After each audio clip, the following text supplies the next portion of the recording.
स्वागत है दोस्तों पेपर एनालिसिस पॉइंट के ऊपर और मैं हूं आपके साथ डीके सर और हम कर रहे थे आपकी द्वितीय श्रेणी परीक्षा की प्रथम प्रश्न पत्र यानी जीके पेपर का एनालिसिस। उसी श्रृंखला में आज कर रहे हैं मेजर टेस्ट 3 का एनालिसिस जो होता है आपका 3 अगस्त 2025 को। कब होता है आपका 3 अगस्त 2025। मेजर टेस्ट 3 की बात करें, मेजर टेस्ट 3 आपका अंतिम टेस्ट है यानी टॉपिक वाइज टेस्ट सीरीज की बात करें या अपने सिलेबस की बात करें तो अंतिम टेस्ट कौन सा आपका मेजर 3 ही है। यानी बात करिए ग्रुप सी का पेपर था यानी ग्रुप सी जैसे मैंने group A group B group C को बांटा था, ग्रुप सी का मेजर टेस्ट था यानी ग्रुप सी में कितने टेस्ट पेपर का एक कॉमन टेस्ट पेपर है। तो बात करते हैं आपका minor test 9, minor test 9, minor test 10 और माइनर टेस्ट 11 का कॉमन टेस्ट है। माइनर टेस्ट 11 का कॉमन टेस्ट है यानी इन तीनों जो आपके माइनर टेस्ट हुए थे 9, 10, 11 इनका जो कॉमन सिलेबस था यानी कॉमन सिलेबस था उसका यानी मेजर टेस्ट 3 हुआ यानी रिवीजन टेस्ट हुआ आपका। किस आपका रिवीजन टेस्ट हुआ। ये तीनों टेस्ट हमने बहुत ही शानदार तरीके से किए थे, अच्छी तरीके से किए थे, बहुत ही शानदार तरीके से समझते हुए किए थे। प्रत्येक ऑप्शन की व्याख्या के साथ, प्रीवियस ईयर के क्वेश्चन साथ में और नई आरपीएससी ने कौन से क्वेश्चन पूछे वो भी लिए। बात करते हैं आज क्या क्या रिवीजन होगा। तो जैसे बात करें हम सिलेबस की तो भारत की भूगोल यानी भारत के भूगोल पूरे भारत के भूगोल की बात करें तो पूरी भारत की भूगोल आपके 5 टॉपिक है। 5 टॉपिक की बात करते हैं। 5 टॉपिक कौन से आपके, जैसे आपके भारत का भौगोलिक विस्तार, ठीक है, पवन तंत्र या मानसून तंत्र, इसके अलावा आपका अफवाह तंत्र, इसके अलावा आपके ऊर्जा संसाधन और इसके अलावा आपका एक टॉपिक है आपका वन या वन संपत्ति। ठीक है, तो ये 5 टॉपिक है। 5 टॉपिकों में से कितने क्वेश्चन इस मेजर टेस्ट में देखने को मिलेंगे वो सभी करेंगे हम। वैसे तो हम अपने 5 टॉपिक आपको आसानी से समझाए हैं बहुत ही शानदार तरीके से। अलग से हमने नाथ पब्लिकेशन के एमसीक्यू भी किए तो वही क्वेश्चन बार बार रिपीट होंगे और ज्यादातर कोई फर्क नहीं पड़ने वाला है यहाँ पर। इसके अलावा आपका मेजर टेस्ट की बात करें, मेजर टेस्ट 3 में आपकी अर्थव्यवस्था के क्वेश्चन देखने को मिलेंगे। अर्थव्यवस्था के क्वेश्चन देखने को मिलेंगे। अर्थव्यवस्था में कौन कौन से क्षेत्र के क्वेश्चन देखने को मिलेंगे। आपकी कृषि क्षेत्र, कृषि क्षेत्र था आपका माइनर टेस्ट 9 में। सेवा क्षेत्र था माइनर टेस्ट 9 में, ठीक है। और इसके अलावा आपका माइनर टेस्ट 11 के अंदर था आपका उद्योग क्षेत्र। कौन सा था आपका उद्योग क्षेत्र। ये 3 टॉपिक है आपके जो आपकी अर्थव्यवस्था से संबंधित जुड़े हुए टॉपिक है। कौन कौन से, कृषि क्षेत्र, सेवा क्षेत्र और उद्योग क्षेत्र। यहाँ से आपकी बात करें सेकंड ग्रेड के अंदर तो सेकंड ग्रेड के अंदर 2 से 3 क्वेश्चन आने की संभावना होती है और बहुत ज्यादातर आपके आर्थिक समीक्षा से क्वेश्चन पूछे जाते हैं और लगभग आपकी ग्रुप 4 के अंदर पेपर होंगे आपके सेकंड ग्रेड की। तो इन चीजों को आपको छोड़ना नहीं है, बहुत ही अच्छा आसानी से करने की कोशिश करनी है। यानी फैक्ट आंकड़े यानी ज्यादातर आपके क्वेश्चन पूछे जाते हैं वो आर्थिक समीक्षा के ऊपर पूछे जाते हैं, ठीक है, ज्यादा डीप जाने की आवश्यकता नहीं है। अभी तक बात करें जो आपकी आरपीएससी में जो मान लीजिए अभी नवीनतम एग्जाम हुई है आपकी 2022 के अंदर, 2023 के अंदर और 2024 के अंदर जो संस्कृत विभाग वाली हुई थी, तो उन चीजों के पेपरों को देखें तो यहाँ पर सबसे ज्यादा क्वेश्चन पूछे गए वो आपके आर्थिक समीक्षा से क्वेश्चन ही पूछे गए हैं। कहाँ से पूछे गए, आपके आर्थिक समीक्षा से क्वेश्चन पूछे गए, तो वहां से आपको थोड़ा सा ध्यान देने की आवश्यकता है। ज्यादा डीप जाओगे तो इतना आंकड़े किसी को याद नहीं होते हैं, क्योंकि आप जैसे कलाम की बुकलेट की बात करें तो 2017 का दे रखा है, 19 का आंकड़े दे रखे, 24-25 के आंकड़े दे रखे, ठीक है, 22-23 के आंकड़े दे रखे, 21-22 के आंकड़े दे रखे, तो इतने आंकड़े किसी को याद नहीं होते। देखो बुक बनाना बहुत आसान होता है, ठीक है, कोई टीचर पढ़ाता है तो पीपीटी बोर्ड पर पढ़ाना बहुत आसान होता है, ठीक है। पीपीटी बोर्ड पर आपकी आंखों के सामने होगा कि उद्योग क्षेत्र में इतनी वृद्धि हुई थी 2019-20 में, 2020-21 में इतनी वृद्धि हुई थी जीडीपी के अंदर, 2021-22 में इतनी वृद्धि हुई थी जीडीपी के अंदर, ठीक है, सेवा क्षेत्र में इतनी वृद्धि हुई थी। और नवीनतम बात करें वर्तमान 2024-25 के अंदर इतनी वृद्धि हुई, तो आपको देख के बताना बहुत आसान होता है और आपको समझ में भी ऐसा लगता है कि हाँ सर बहुत ही शानदार तरीके से पढ़ा रहे, उस चीज़ से कुछ समझे नहीं वो सर भी ऐसा लगता है कि हाँ बहुत ज़्यादा अच्छे से हमें समझाने की प्रयास किया गया है। तो ऐसी चीजों को ध्यान न देते हुए आपको सिर्फ आपके प्रीवियस ईयर क्वेश्चन को ज्यादा देखना है, ठीक है। नवीनतम आपकी संस्कृत विभाग के एग्जाम को ले सकते हो आप, नवीनतम पेपर ले सकते हो उसके, तो उस पेपर को आपको देखना है कि किस टाइप का क्वेश्चन आया यहाँ से, उसको आधार मानना है। क्या मानना है आपको, आधार मानना है। यानी अभी अभी आप बात करो 1 महीने आपको एमसीक्यू निकालने, जितनी ज्यादा एमसीक्यू निकालोगे उतना आपको बेनिफिट मिलेगा। तीसरी बात करें, इस मेजर टेस्ट में आपको मिलेंगे आपके विश्व ज्योग्राफी क्वेश्चन देखने को मिलेंगे। किसके क्वेश्चन देखने को मिलेंगे, आपके विश्व भूगोल के। यानी भूगोल की बात करें तो भूगोल की क्वेश्चन भी आपको इस टेस्ट में देखने को मिलेंगे, चाहे महासागर की हो, चाहे वैश्विक व्यापार से संबंधित हो, ठीक है, या प्रवास या जल से संबंधित क्वेश्चन देखने को इसमें मिल सकते हैं आपको मेजर टेस्ट 3 में। इसके अलावा आपकी जो करंट के क्वेश्चन थे करंट के देखने को मिलेंगे, करंट अफेयर्स के क्वेश्चन देखने को मिलेंगे इसे आपके मेजर टेस्ट 3 में। तो मेजर टेस्ट 3 का ये सिलेबस था। यानी सिलेबस की बात करें तो माइनर टेस्ट 9, 10 और 11 का कॉमन टेस्ट था। तो चलो शुरुआत करते हैं इस टेस्ट की, देखते हैं बहुत ही अच्छे से। वैसे तो आपको सभी क्वेश्चन मैंने अच्छे से करवाए हैं। यदि आपने पहले क्लास से देखी आपके 9, 10 और 11 तो ये पेपर उसके लिए इजी था। बाकी नहीं देखी और उन्होंने एनालिसिस नहीं किया पहले के पेपर को तो उनके लिए थोड़ा सा टफ लग सकता है पेपर, क्योंकि काफी दोस्तों से मांगी मैंने सलाह तो बोले कि टफ था पेपर। अरे टफ का था, पहले पेपर का एनालिसिस करो, विश्लेषण करो पहले। नहीं भाई 9, 10, 11 का विश्लेषण करो, आपको कितने क्वेश्चन देखने को मिलते हैं। तो चलो देखते हैं, मैं बताता हूँ आप सभी को। सबसे पहले स्टार्ट कर दिया था कलाम ने, आपके अर्थव्यवस्था के क्वेश्चन आए थे। सबसे पहले कृषि क्षेत्र से संबंधित क्वेश्चन आए थे और वहीं पर ही दोस्तों ये क्वेश्चन आपको पहले टफ क्यों दिए जाते हैं। यदि मान लीजिए आपके ग्रुप में पेपर आता है आपका A B C D तो उसमें से कभी कभी क्या होता है आपका सबसे पहले टफ क्वेश्चन आ जाते हैं। तो उन क्वेश्चनों को आप सामना कैसे करोगे, इस आधार पर कलाम की रणनीति रहती है कि यदि आपके सबसे पहले ही टफ क्वेश्चन आ जाए, मतलब हार्ड हाई लेवल स्तर के क्वेश्चन आ जाए, तो आप अपने आप को कैसे मैनेज करोगे। इसीलिए सबसे पहले आज आपके अर्थव्यवस्था क्वेश्चन मिले थे, ठीक है। ऐसा नहीं है, हर रणनीति से आपको टेस्ट सीरीज करवाई जाती है, बहुत ही सोच समझ के, क्योंकि 45 जनों की टीम आपके साथ लगी हुई होती है कलाम के अंदर। तो 45 जने आपके लिए किस प्रकार से पेपर बनाते हैं, क्या सोचते हैं, क्या रणनीति रहती है, वो अकॉर्डिंग टू एग्जाम के अनुसार रहती है। तो इन चीज़ों को आपको समझने की आवश्यकता है। पेपर ऐसे नहीं है, पेपर बहुत अच्छे लेवल की पेपर है और बहुत ही शानदार क्वेश्चन है। और यदि इन पेपरों को आपने अच्छे से एनालिसिस किया तो मैं आराम से कह सकता हूँ 60 से 70 प्लस क्वेश्चन तो आपको डायरेक्ट विश्लेषण से देखने को मिलेंगे। एग्जाम के अंदर देख लेना सितंबर के अंदर, और आराम से मिलेंगे। और बताना कमेंट करके मुझे भी सर कितने मिले कितने नहीं मिले, ठीक है। बाकी मैं प्रूफ नहीं दूंगा, इतना टाइम नहीं है, क्योंकि मुझे मेरी मेहनत पर विश्वास है, ठीक है। तो चलो देखते हैं, शुरुआत करते हैं। देखिए आपका पहला क्वेश्चन आपका, वित्त वर्ष 2025 की दूसरी तिमाही में कृषि क्षेत्र की वृद्धि दर कितनी रही है। तो मैंने एक लाइन लिखी थी, वहां पर आपका क्वेश्चन आया था आपका, मैंने एक जीडीपी का क्वेश्चन था आपका कृषि क्षेत्र में। तो मैंने एक लाइन लिखी थी कि दूसरी तिमाही में कृषि क्षेत्र में वृद्धि दर इतनी % रही थी, लिखी थी वहां पर लाइन। बाकायदा ऑप्शन में 3.5% दे रखा था, और आसानी से मैंने आपको समझाना चाहिए कि ऐसा क्वेश्चन आपको पूछा जा सकता है। तो देखिए कलाम ने तो पूछ ही लिया वो क्वेश्चन। तो देखो बात करते हैं, देखो वित्त वर्ष 2025 की दूसरी तिमाही है। तिमाही कौन सी आपकी, दूसरी। कृषि क्षेत्र की वृद्धि दर कितनी प्रतिशत रही है, 3.5%, 4.9%, 5% या 2.9%। तो राइट आंसर बताओ भाई कमेंट में, सभी करवाई हुई है आपको। तो राइट आंसर क्या हो जाएगा आपका, 3.5%। ऑप्शन नंबर एक आपका राइट आंसर हो जाएगा, ठीक है, एक नंबर राइट आंसर हो जाएगा। बात करते हैं देखो आर्थिक समीक्षा 2024-25 की, मैं दोबारा समझा देता हूँ थोड़ा सा आपको। आर्थिक समीक्षा कृषि क्षेत्र समझना पड़ेगा, वापिस आपको याद नहीं है आपको। तो आर्थिक समीक्षा 2024-25 आपको याद होना चाहिए। 2024-25 की बात करें तो देखो आपके सकल घरेलू उत्पादन में कृषि का योगदान, सकल घरेलू उत्पादन में कृषि के योगदान की बात करें, कृषि का योगदान कितने % रहा है भाई कृषि का योगदान। बात करो भाई जीडीपी की बात करें तो जीडीपी में लगभग कितना योगदान रहा है भाई, हो रहा है आपका 16%। कितना योगदान देता है आपका, 16%। आर्थिक समीक्षा बता रहा हूँ 2024-25 में, यानी सकल घरेलू उत्पादन में कृषि का योगदान रहा वो कितना रहा आपका, 16% रहा है। और आपकी आबादी है, अपने देश की जो आबादी है, उस आबादी है वो 46.1% आबादी है, वो किस पर डिपेंड है, आपकी कृषि के ऊपर निर्भर है। किस पर, आपकी कृषि पर निर्भर। सभी लाइनें बताई हुई है, वापस बता रहा हूँ। देखो आबादी अपनी, जो आपकी देश की आबादी है अपनी, वहाँ पर आपकी 46.1% आबादी वो किस पर निर्भर करती है, आपकी कृषि पर निर्भर करती है, यानी आजीविका है उनकी कृषि है, ठीक है। और देखो आपकी वृद्धि, वित्त वर्ष से कृषि क्षेत्र में वृद्धि कितनी दर्ज की गई, ये क्वेश्चन आपका कलाम का, ये क्वेश्चन था आपका कि वित्त वर्ष 2022-23 तक कृषि क्षेत्र में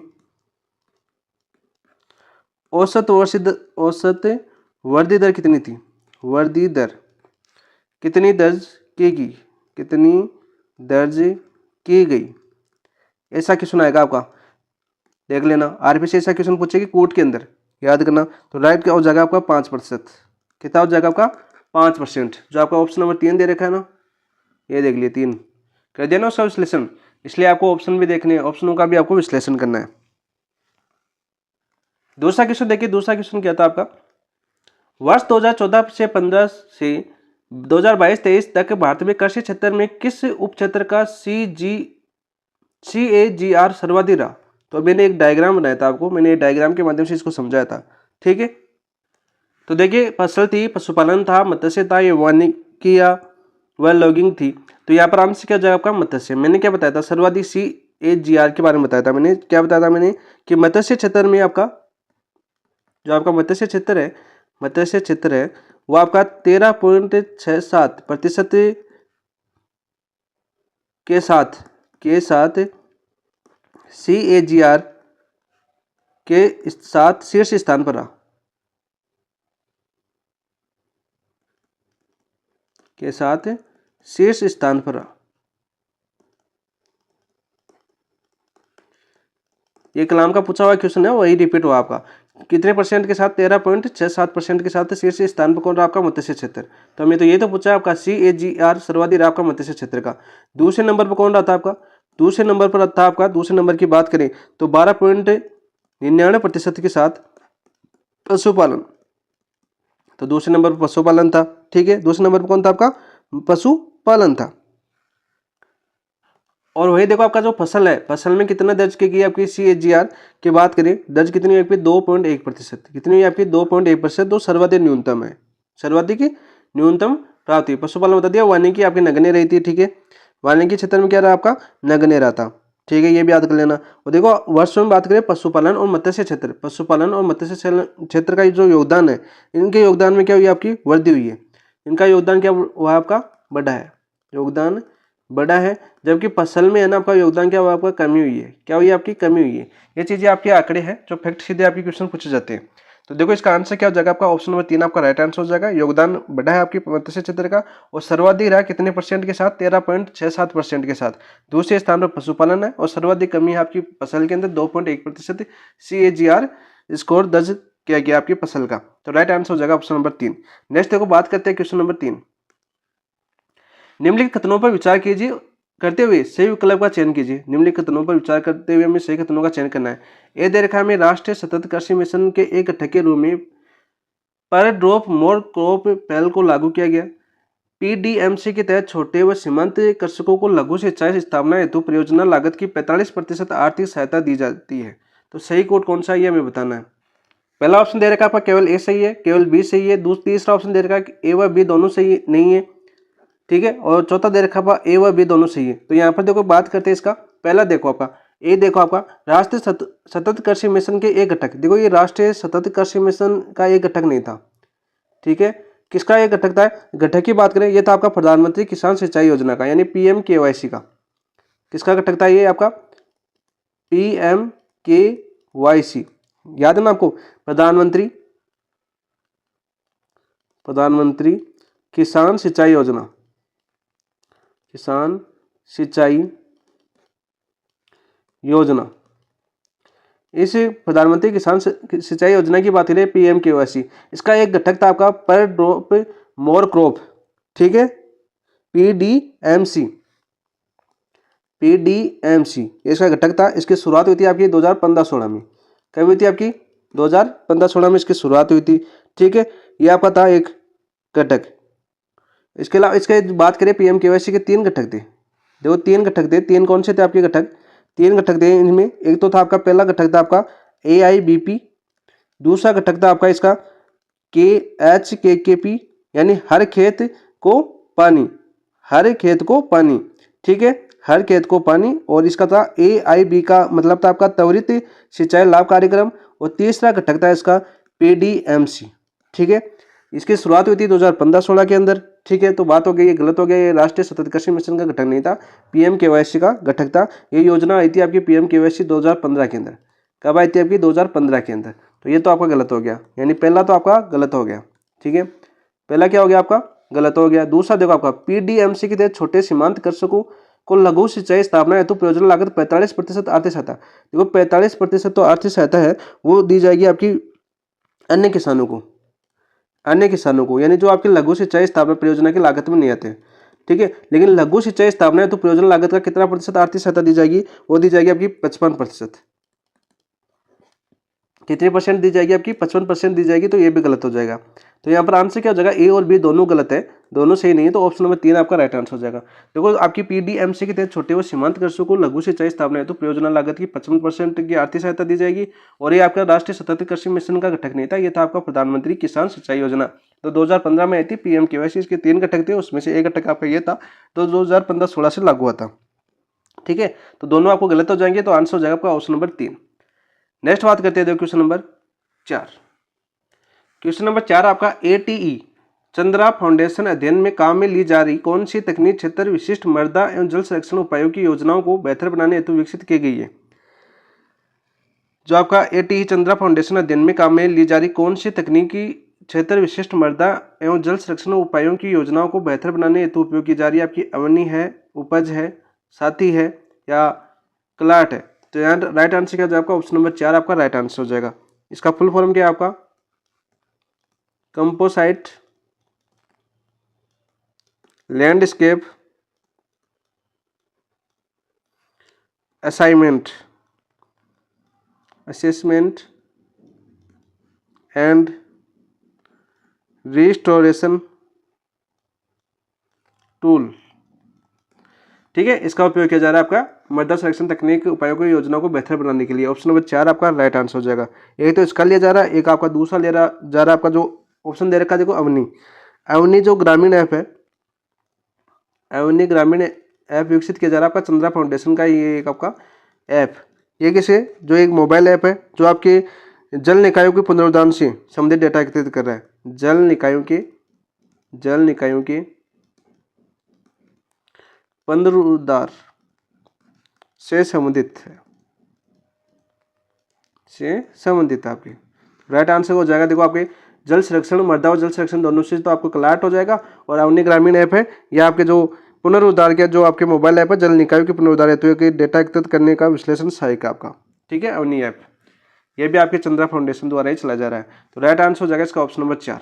तो यहाँ पर देखो मृदा और जल संरक्षण याद करना है यहाँ पर।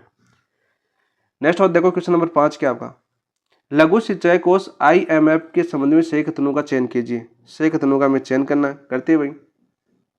तो देखिए पहला कथन दे रखा है हमें, ये दे रखा है भारत सरकार द्वारा 5,000 करोड़ रुपए की प्रारंभिक राशि के साथ लघु सिंचाई कोष बनाया गया। बिल्कुल राइट। कितने हजार करोड़ रुपए के साथ? 5,000 करोड़ रुपए की प्रारंभिक राशि के साथ लघु सिंचाई कोष बनाया गया। बिल्कुल राइट, ये तो आपका बिल्कुल सही कथन है। लघु सिंचाई कोष नाबार्ड के साथ मिलकर बनाया। किसके साथ मिलकर बनाया गया? आपका नाबार्ड के साथ। तो ये भी बिल्कुल राइट है। ये दो तो कथन आपके बिल्कुल सही है।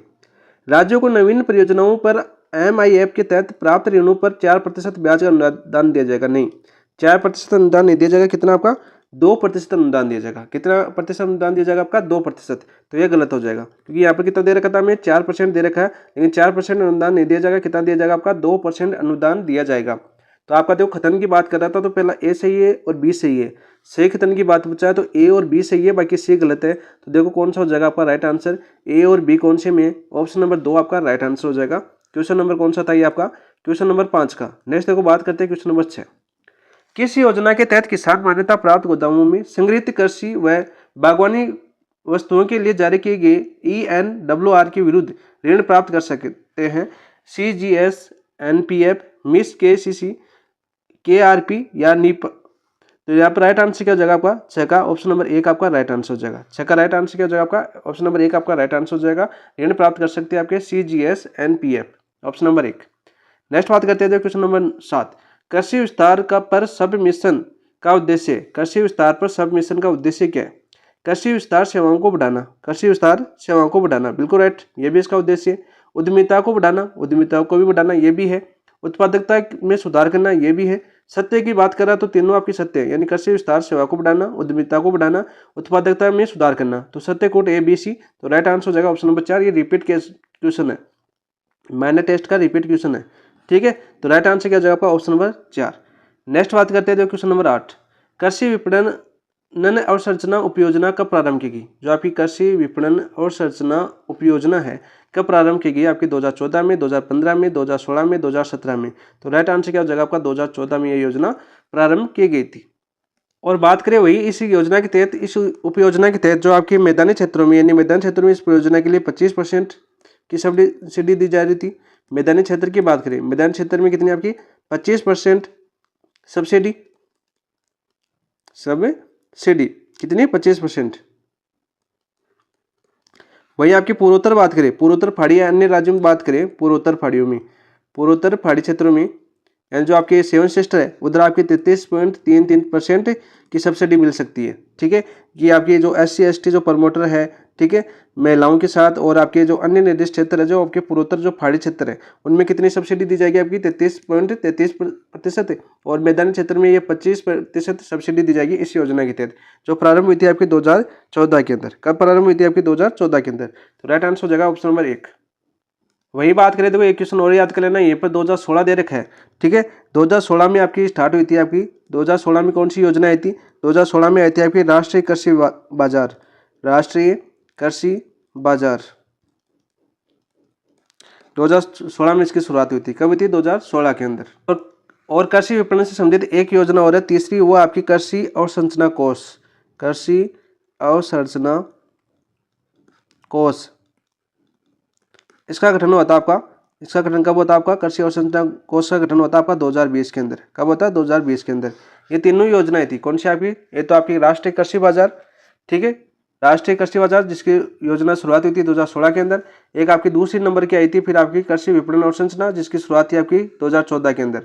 कब, 2014 के अंदर, ये 2016 के अंदर, और फिर आपके कृषि अवसंरचना कोष है इसकी स्थापना हुई थी 2020 के अंदर।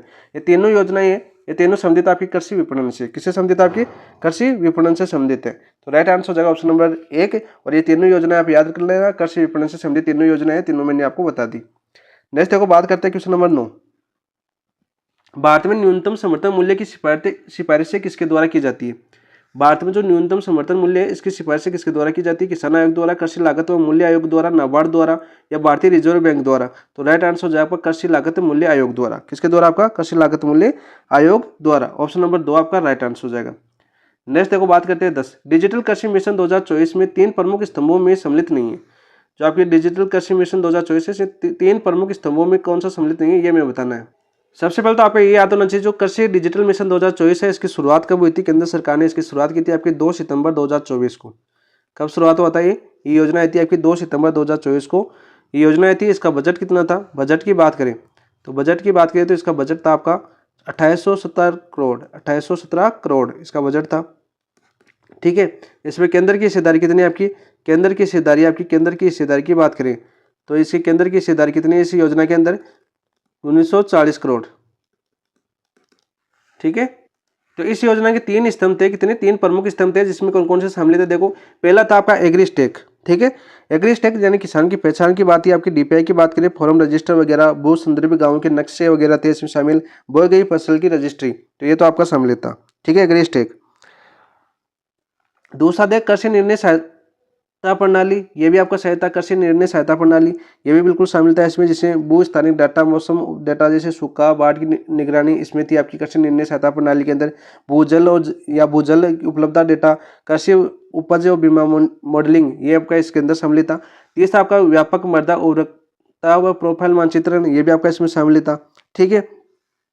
डिजिटल पेमेंट मॉड्यूल इसमें सम्मिलित नहीं था। तो हमें ये पूछा कि प्रमुख स्तंभों में सम्मिलित नहीं है, तो आपका चौथा सम्मिलित नहीं था। कौन सा आपका चौथा, आपका बिल्कुल सम्मिलित नहीं था आपका डिजी क्लेम पेमेंट मॉड्यूल। तो ऑप्शन नंबर 4 आपका राइट आंसर हो जाएगा। जो आपके 3 प्रमुख स्तंभों में आपकी डिजिटल कृषि मिशन 2024 जो आपका स्टार्ट हुआ था 2 सितंबर 2024 को, जिसका बजट था आपका 2817 करोड़। उसमें 3 स्तंभ थे आपके एग्रीस्टेक, कृषि निर्णय सहायता प्रणाली, व्यापक मृदा उर्वरता व प्रोफाइल मानचित्रण। बाकी आपका डिजी क्लेम पेमेंट मॉडल इसमें सम्मिलित नहीं थे। तीनों आपके इंपॉर्टेंट है और बहुत ही इंपॉर्टेंट क्वेश्चन है आपका, सीधा आपको देखने को मिल सकता है। इसकी डेट पूछी जा सकती है 2 सितंबर 2024 इसकी डेट है, आपको याद रखनी है। नेक्स्ट देखो बात करते हैं क्वेश्चन नंबर 11 क्या आता है आपका। देखो क्वेश्चन नंबर 11 आपका परचेजिंग मैनेजर्स इंडेक्स के संबंध में निम्नलिखित कथनों पर विचार करते हुए ऐसे कथन की पहचान कीजिए जो सही नहीं है। उस कथन की पहचान करनी है भाई जो आपका सही नहीं है।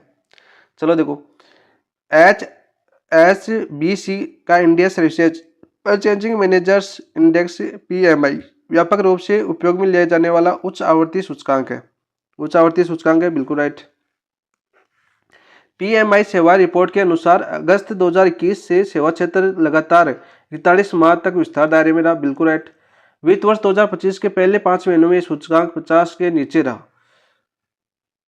तो यहाँ पर देखो 50% के नीचे नहीं रहा, ये रहा था आपका 60% से ऊपर। कितना रहा इसका सूचकांक, 60 से ऊपर आता, 60 से ऊपर। तो हमें तो असत्य पूछा तो ऑप्शन नंबर 3 आपका असत्य हो जाएगा, ठीक है। कितना आपका 5 महीनों तक ये सूचकांक 60 से ऊपर रहा, ठीक है। हालांकि ये सितंबर में और ये सूचकांक 10 माह के निचले स्तर पर पहुंच गया था, ठीक है। लेकिन ये आपका अक्टूबर में बहुत तेजी से बढ़ा था ये सूचकांक और 60 से ऊपर रहा था आपका पहले 5 महीनों के अंदर। तो ये याद रखना। दिसंबर 2024 में सूचकांक 59.3 था, तो दिसंबर 2024 में सूचकांक था आपका 59.3 था, बिल्कुल राइट। तो ये भी आपका बिल्कुल सही कथन है। तो यहाँ पर राइट आंसर क्या हो जाएगा आपका, राइट आंसर हो जाएगा आपका ऑप्शन नंबर 3, क्योंकि ये 60 से ऊपर था। पहले 5 महीनों की क्या था आपका 60 से ऊपर था, फिर आपका इसका गिरता गया इसका स्तर, ठीक है। ये याद कर लेना। आंसर ऑप्शन नंबर 3 आपका राइट आंसर हो जाएगा। सेवा क्षेत्र से संबंधित क्वेश्चन था ये। 12 देखिए निम्नलिखित कथनों पर विचार कीजिए। तो चलो विचार करते हैं। तो देखिए क्वेश्चन नंबर 12 क्या आपका, निम्नलिखित कथनों पर विचार कीजिए। वित्त वर्ष 2023 के दौरान परिवहन सेवाओं के कुल GVA में सड़क परिवहन का हिस्सा 78% था। कितना था आपका, 78% था। कब, 2023 के अंदर, वित्त वर्ष 2023 की बात कर रहा है। कितना था आपका, 78% था, बिल्कुल राइट, ठीक है। वही बात करें दूसरा कथन देखो, केंद्र सरकार द्वारा वर्ष 2027 तक सभी 4 लेन प्लस राष्ट्रीय राजमार्ग व हवाई स्पीड कॉरिडोर पर बाधा मुक्त टोल लगाने का लक्ष्य रखा गया 2027 तक। यहाँ पर देखो 2027 तक नहीं रखा गया, कितना कब रखा गया आपका 2029 तक। कितना आपका 2029 तक, 2029 तक सभी 4 लेन प्लस राष्ट्रीय राजमार्गों व हाई स्पीड कॉरिडोर पर बाधा मुक्त टोल लगाने का लक्ष्य रखा गया है। कब तक आपका 2029 तक। यहाँ पर कितना दे रखा है 2027। तो ये क्या हो जाएगा आपका गलत हो जाएगा, क्या हो जाएगा आपका गलत हो जाएगा। तो राइट आंसर क्या हो जाएगा, सही विकल्प चुनिए। तो सही विकल्प तो केवल एक है, तो राइट आंसर ऑप्शन नंबर 1 आपका राइट आंसर हो जाएगा। क्या हो जाएगा आपका ऑप्शन नंबर 1 आपका राइट आंसर हो जाएगा। और इन्हीं के लिए जो ट्रक है, ट्रकों के लिए क्या चला स्वास्थ्य के ध्यान के लिए। देखो यहाँ पर क्वेश्चन आया था अभी आपके पीछे, आपका अभी एग्जाम होता है उसमें ट्रक के जो चालक है, ट्रक चालक उनके स्वास्थ्य के लिए, स्वास्थ्य का ध्यान रखने के लिए, स्वास्थ्य का ध्यान रखने के लिए कौन सा प्रोजेक्ट चला गया आपका अभय प्रोजेक्ट। कौन सा आपका अभय प्रोजेक्ट चला गया, इसी योजना से संबंधित है आपका। इसी वित्त वर्ष की बात करें हम, सड़क मार्ग सुरक्षा की बात करें उसमें आपका आता है। ठीक है, वही हम बात करें भारत में राष्ट्रीय राजमार्ग कुल लंबाई, भारत में राष्ट्रीय राजमार्गों की कुल लंबाई, कुल लंबाई कितनी भाई 1,46,195 किलोमीटर। तो 2014 से 60% अधिक है, यानी बीजेपी सरकार ने सर्वाधिक काम किया है रोडों के ऊपर ही किया है। ठीक है, और तभी आपका एसएससी वाला आया था ना, आपके पैसे से क्या बन रहा है कि रोडें बन रही है। ठीक है, याद कर लेना वापस। तो ऐसे क्वेश्चन आते हैं ना, तो फिर वो क्या था लंबे टाइम तक दिमाग में फिट हो जाते हैं। ठीक है, तो यहाँ पर 1,46,195 किलोमीटर आपके राष्ट्रीय राजमार्गों की संख्या है। तो 2014 से 60% दिख रहा है, यानी रोडों का काम जो नेशनल राजमार्ग है उनका निर्माण बहुत जल्दी से पूरा हुआ आपके भारत के अंदर। तो राइट आंसर क्या हो जाएगा इसमें, केवल एक आपका राइट आंसर हो जाएगा। ठीक है, और भारत की बात करें, भारत आपका विश्व में दूसरा सबसे बड़ा सड़क नेटवर्क वाला देश है। भारत है ना अपना, भारत विश्व में दूसरा सबसे बड़ा सड़क नेटवर्क वाला देश है, नेटवर्क वाला देश है।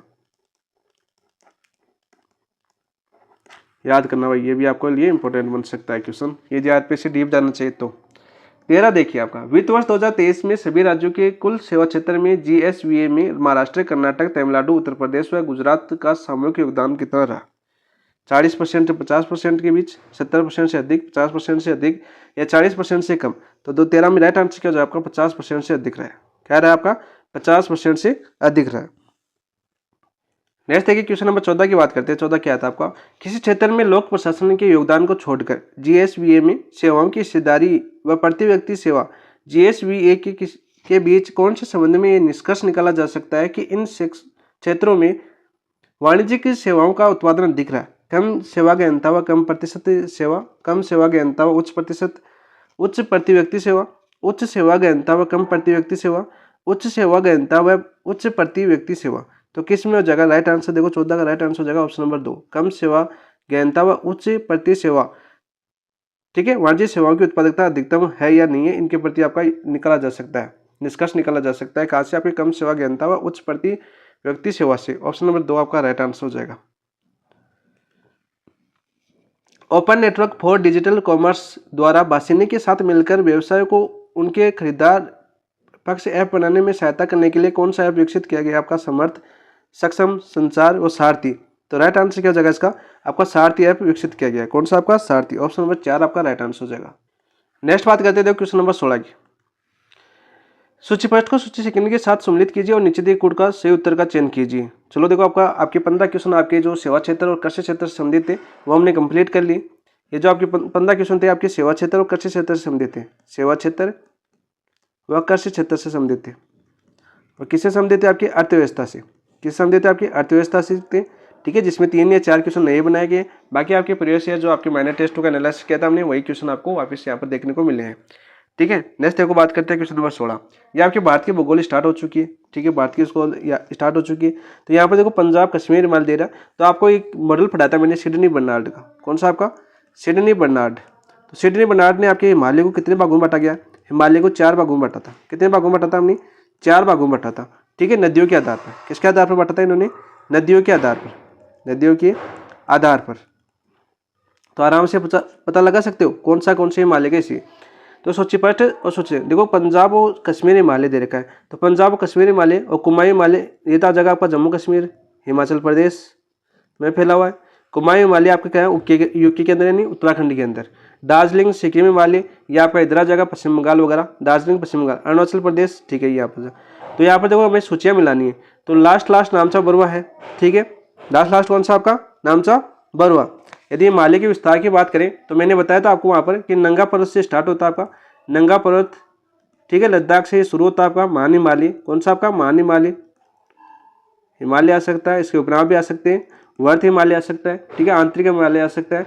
तो ये नंगा पर्वत से स्टार्ट होता है और कहाँ तक जाता है आपका नामचा बरुआ तक, नामचा बरुआ तक लगभग 2300 किलोमीटर देखा था हमने, 2300 किलोमीटर में ये विस्तार है इसका महान हिमालय का, ठीक है। तो आप देखो राइट आंसर क्या हो जाएगा इसका, 17 का देखो आपका, देखो पंजाब हिमालय और जास्कर श्रेणी। जास्कर देखो हमने 3 श्रेणियां पढ़ी थी हमने जम्मू कश्मीर, ये अपना जब भारत था अपना छोटा सा मैप बना रहा हूँ, तो हमने 3 श्रेणियां पढ़ी थी जैसा बनाया, ठीक है। ऊपर पढ़ी थी हमने देखो काराकोरम, ठीक है, फिर पढ़ी थी हमने लद्दाख और फिर पढ़ी थी हमने जास्कर।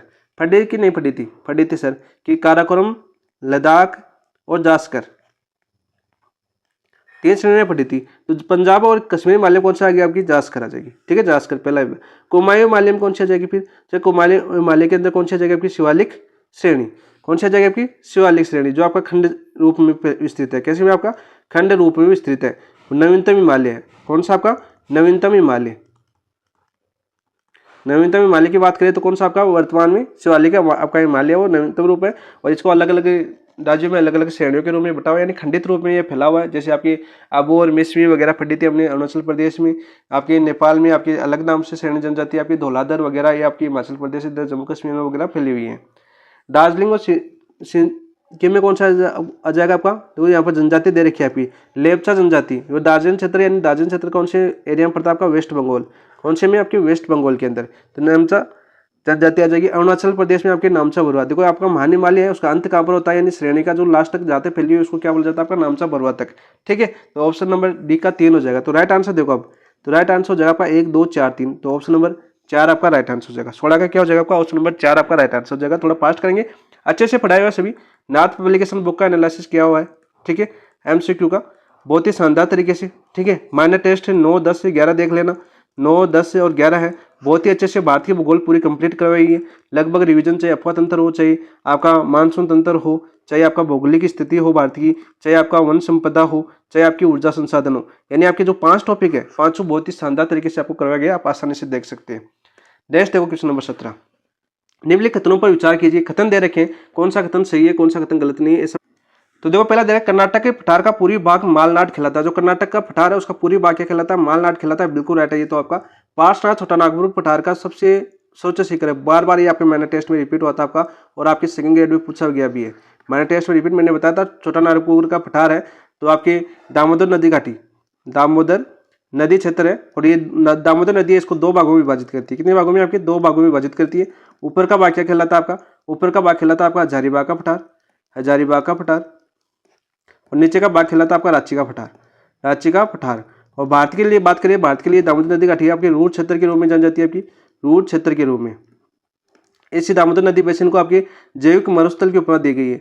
इसकी आपकी जैविक मरुस्थल की उपमा दी गई है। जैविक मरुस्थल की उपमा किसके लिए प्रसिद्ध? आपकी कोयले के लिए, कोयला सर्वाधिक उत्पादन होता है, ठीक है। और ये आपकी दामोदर नदी घाटी है, 100 किसका कहलाती है? आपकी वेस्ट बंगाल का, ठीक है। इसमें बाढ़ आ जाती है, आपकी उगली की सहायक है, उगली फिर गंगा मिल जाती है। सभी हम पढ़े कोयला क्षेत्र क्यों बता रहा हूँ, या जो आपने विश्व ज्योग्राफी पढ़ी थी वहां पर हमने पढ़ी थी आपकी राय नदी, ठीक है। राय नदी को क्या बोलते हैं आपकी? ठीक है, सबसे व्यस्तम मार्ग आपका राय नदी वगैरह, सर्वाधिक कोयला उत्पादन होता है, रूल क्षेत्र के लिए जानी जाती है, ठीक है। कोयला क्षेत्र के लिए दामोदर नदी घाटी। देखो एक क्वेश्चन आया था आपका माइनर टेस्ट की बात करूं, मुझे याद आ रहा है, पठारू का क्रम पूछा था। पठारू का आपके कौन क्या था? आपका ऊपर का इसके हजारीबाग से ऊपर था आपका कोम रोड, ऐसे था आपका कोम रोड पठार, कोम रोड का पठार उत्तर से दक्षिण क्रम पूछा था आपके माइनर टेस्ट में, मुझे याद है जहां तक। तो कोम रोड पठार पूछा था, पहला ये आया था, फिर हजारीबाग का पठार, फिर रांची का पठार। तो यहाँ पर आया था आपका छोटानागपुर का पठार, दामोदर नदी बेसिन। ऐसा क्वेश्चन पूछा गया था, ये आपके पास आएगी सबसे। बघेलखंड पठार उत्तर प्रदेश मध्य नहीं, ये उत्तर प्रदेश मध्य प्रदेश में नहीं है, बघेलखंड आपका छत्तीसगढ़, ठीक है। कहाँ पर? आपका छत्तीसगढ़ के अंदर, छत्तीसगढ़, याद रखना। तो ये आपका गलत हो जाएगा। क्या हो जाएगा आपका? गलत हो जाएगा। तो निम्नलिखित कथनों पर मैं विचार करना। देखो सही पूछा है, गलत पूछा है, देखते हैं हम। सत्य पूछा है तो आपका 1 2 3 सत्य नहीं है, आपका केवल 1 और 2 सत्य है। बाकी तीसरा है जो आपका बघेलखंड है, वो आपका कहाँ पर? आपका छत्तीसगढ़ के, ठीक है। जब मैंने आपको इसको याद किया था ना उस टाइम यहाँ पर कांग्रेस की सरकार थी। वर्तमान छत्तीसगढ़ में बीजेपी सरकार है, लेकिन वहाँ पर पहले कांग्रेस सरकार थी। और उसका जो आपकी बघेल तो था, उनका छत्तीसगढ़ का पीएम सीएम कौन था आपका, बघेल था।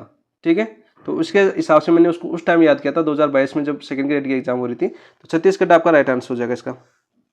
नेक्स्ट बात करते हैं, देखो क्वेश्चन नंबर 18। निम्नलिखित पर्वतीय ध्रुव का पश्चिम से पूर्व की ओर व्यवस्थित क्रम बताया। बहुत ही शानदार तरीके से आपको समझाया था, चाहे महानी हिमालय की दरें हो, चाहे आपकी लघु हिमालय की दरें हो, चाहे आपकी शिवालिक हिमालय की दरें हो, बहुत ही शानदार तरीके से बताया था। अब देखो पश्चिम से पूर्व की ओर, यानी कि देखो हमें इधर से चलना है, आपको इधर से आप लोगों को चलना है इधर की तरफ। ये आपका पश्चिम है, भारत के मैप की बात करें, और ये आपका पूर्व है। अब देखो हमें पश्चिम से पूर्व की ओर बताना है, इधर आपके पश्चिम से पूर्व की ओर। तो देखो आपका सबसे पहले देखो आपको शिवकिला दर्रा दे रखा है। तो शिवकिला दर्रा पड़ता है आपका हिमाचल प्रदेश में। कौन से में, आपकी हिमाचल में, जहाँ से आपकी सतलज प्रवेश करती है। देखो यहाँ पर बता देता हूँ थोड़ा थोड़ा। पहला यहाँ पर देखो बाल देते हैं हम, आपका यहाँ पर है आपका सतलज, सॉरी शिवकिला। शिवकिला दर्रे से कौन सी नदी प्रवेश करती है, आपकी सतलज, सतलज। ठीक है, लेपुलेख दर्रा, लेपुलेख आपने हमने पढ़ा था यूके। दूसरा अपने यहाँ पर पढ़ लेते हैं हम लेपुलेख, लेपुलेख हमने पढ़ा था उत्तराखंड। लेपुलेख दर्रा ये महानी हिमालय की दर्रे दे रखी है, मतलब उत्तराखंड। कहाँ पर पढ़ा था हमने, उत्तराखंड। बहुत ही अच्छे तरीके से आपको समझाया हुआ है सभी चीजें। नाथुला दर्रा, देखो नाथुला दर्रा पढ़ा था हमने यहाँ पर। देखो सिक्किम में 2 दर्रे पढ़े थे, ऐसे अपना सिक्किम है, यहाँ पर अपना पढ़ा था आपका नाथुला दर्रा। नाथुला जो आपके गंगटोक को ल्हासा से जोड़ता है। नाथुला यानी सिक्किम की राजधानी है ना। नाथुला दर्रा बहुत ही इंपॉर्टेंट है, बार बार पूछा जाता है। कहाँ पर, आपका सिक्किम के अंदर है। और नाथुला जो आपकी सिक्किम की राजधानी है आपकी गंगटोक। गंगटोक को किससे जोड़ता है, आपका ल्हासा। ल्हासा कहाँ किस में पड़ता है, आपका तिब्बत के अंदर।